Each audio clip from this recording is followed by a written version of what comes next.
আসসালামু আলাইকুম।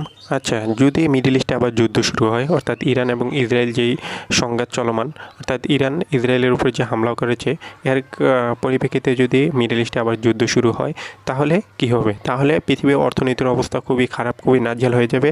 তার প্রেক্ষিতে আমাদের মতন যে আপনার উন্নয়নশীল যে কান্ট্রিগুলো আছে, এগুলোর উপরে খুব বিরূপ একটা প্রভাব পড়বে। তার কারণ হচ্ছে, ইরান যদি একটা যুদ্ধের পরিস্থিতিতে যদি ইরানের সাথে যুদ্ধ সৃষ্টি হয়, তাহলে ইরান এই হরমুজ প্রণালী, এটাকে বলা হয় হরমুজ প্রণালী, এই হরমুজ প্রণালীকে দখল নেবে। কারণ হরমুজ প্রণালীতে তেল বাণিজ্য হয় সবচেয়ে বেশি। পৃথিবীর তেল বাণিজ্যের, তেল রপ্তানির প্রায় 40-45% হয়েছে এই হরমুজ প্রণালীকে কেন্দ্র করে। এর চেয়ে বেশিও হয় বিভিন্ন সময়কে কেন্দ্র করে, এর চেয়ে বেশিও হয় এই আপনার মিডল ইস্টের ম্যাক্সিমাম তেল এই হরমুজ প্রণালীতে রপ্তানি হয়।